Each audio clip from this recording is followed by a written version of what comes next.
Hi, welcome to Was I in a Cult? Part 20. So I think it was right after my Foundations of Faith class ended that most of us were funneled into getting baptized.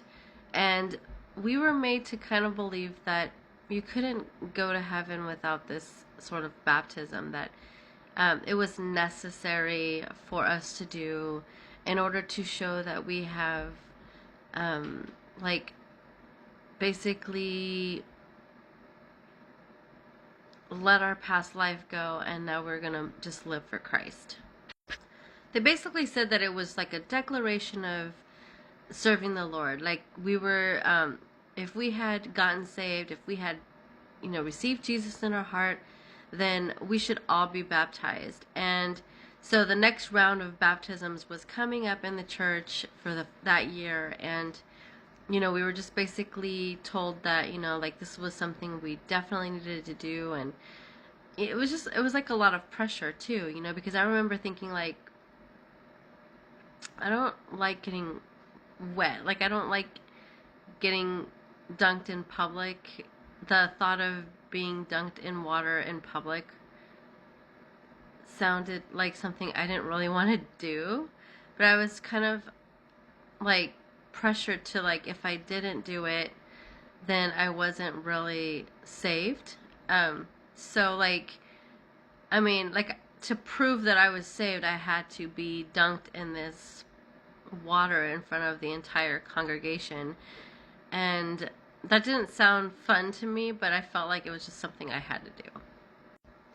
And this might kind of sound sort of vain, but I didn't want people to see me without makeup, and I didn't want people to see me, like, without my eyebrows, because at the time, like, I had these insecurities, um, like, because I was bullied just in school and in general in life wherever I went, because I was so light complected. So I didn't want people to, like, see my arms or see my legs at the time. I know it's kind of weird, but um I was like told that I was going to be like in this white robe all the way down and stuff like that. So it wasn't really going to matter. Nobody's really going to see me.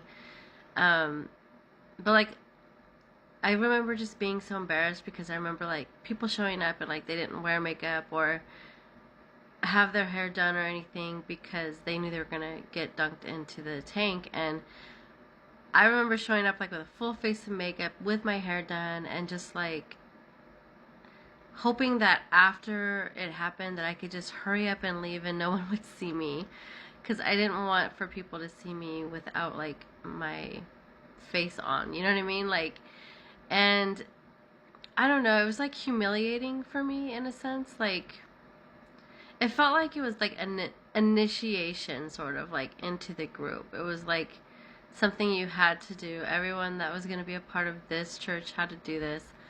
Obviously, a lot of churches do baptisms and stuff, but I feel like it's more like if you want to get baptized, get baptized. But like here, it just felt like, this was the next step in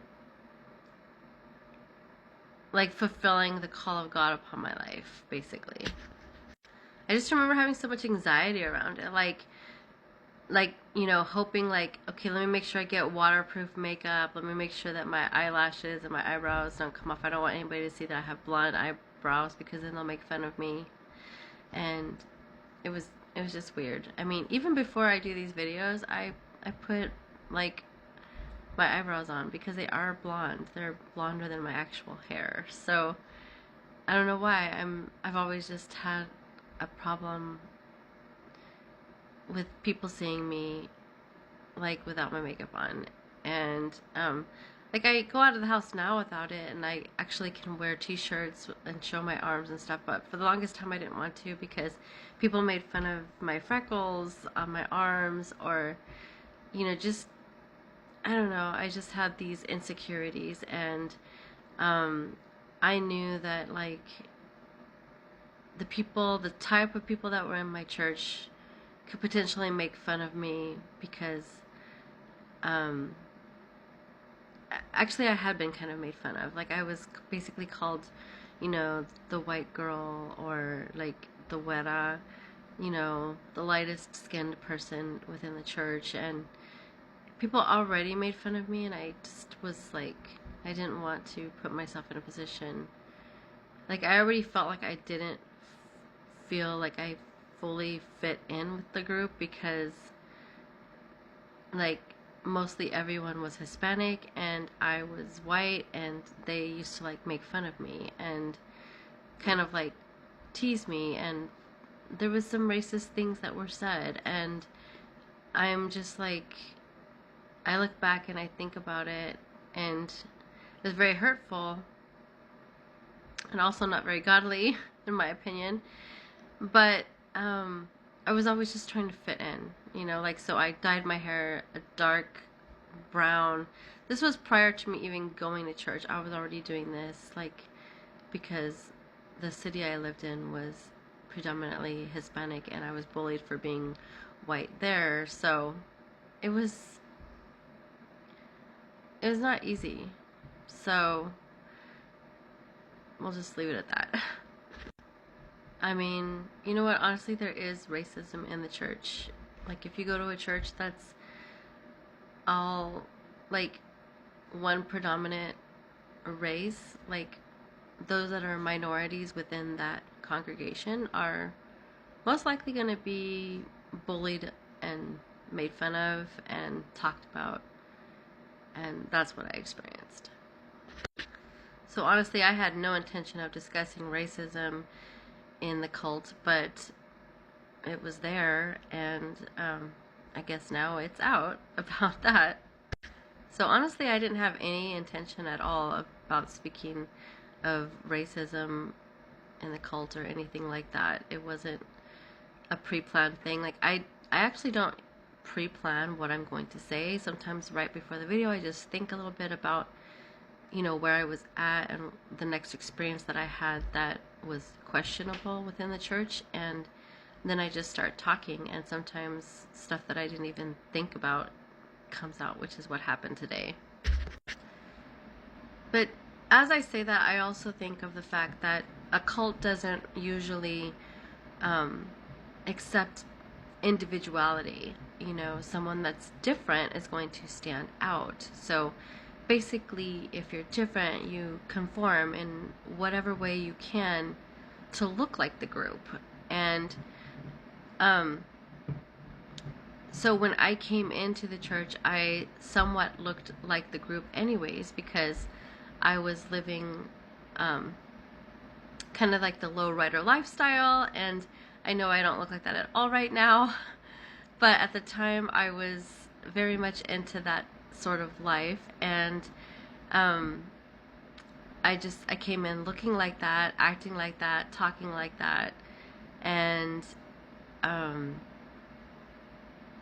was conforming to something already when I was in the world, like when I was not in the church.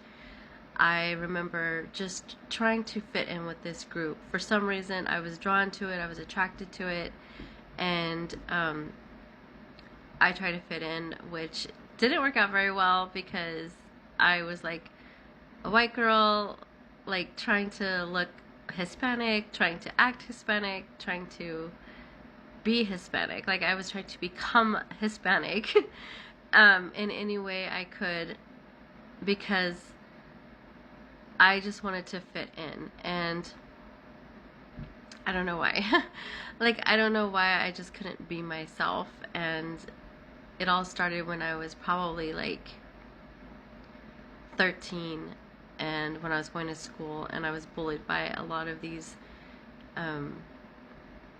girls that were like just bullies and stuff like that. And at the time I figured the only way I could protect myself is to get like a hardened appearance and look different and look mean. So that's what I did, is that I kind of morphed into this other person that I really wasn't, and then I just carried that persona into the church. I think we all are just looking for a place where we belong and feel welcome, and where we feel accepted, no matter what.